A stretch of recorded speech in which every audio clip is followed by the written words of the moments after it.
Hi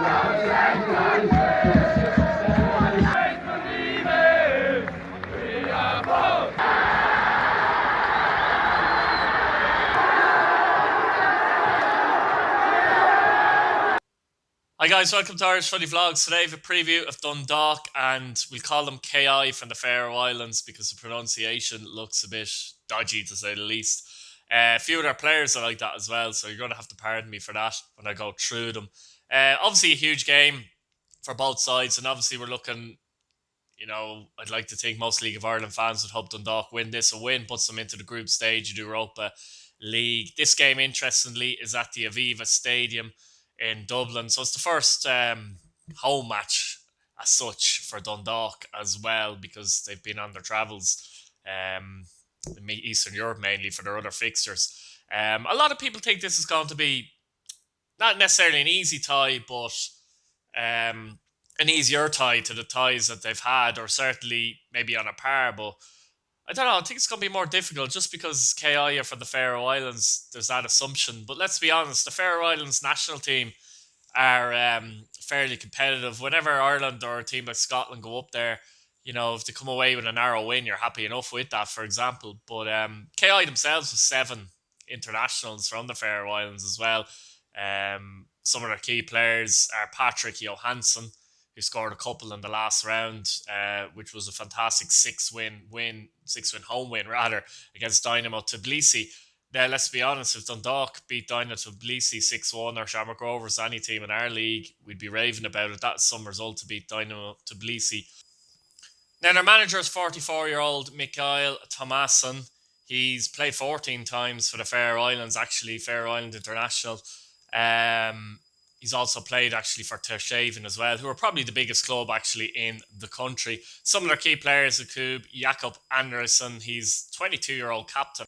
Bayartalo's a midfielder who has scored 13 times in 20 appearances this season. Very impressive top scorer. Patrick Johansson, as I mentioned before, is an important player for them as well. They also have a younger Johansson as well, who's only 18, but a player to watch out for as well.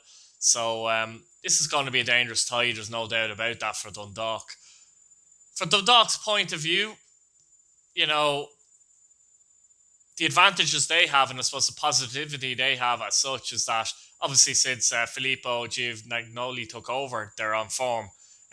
Forget about that defeat the other week against Shamrock Rovers, where they were beaten by 4-0.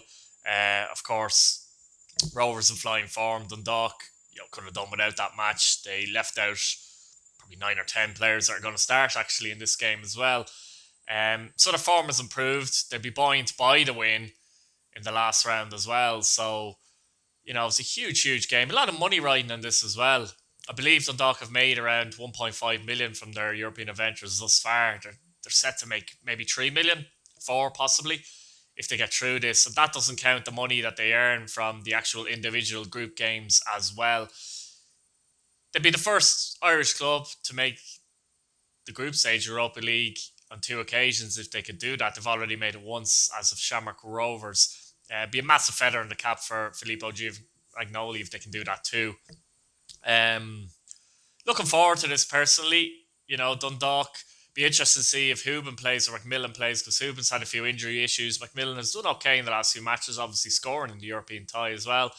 They're wanting big games from your Chris Shields, your Duffys, Gary Rogers, of course, in goal as well. The usual suspects, Sean Hoare.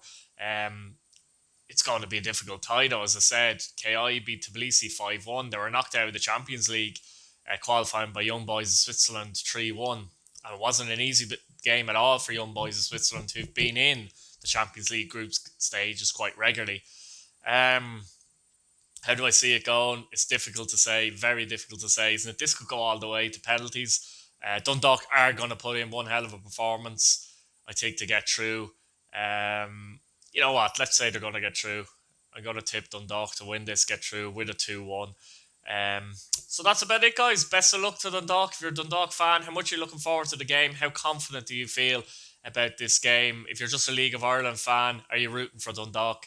I'll leave it there, guys. Like the video if you like the content. Subscribe if you haven't already. And hit your bell notification button so you don't miss a video. Plenty of content out, guys. Check it out. And I'll see you later. Good luck. Bye-bye now.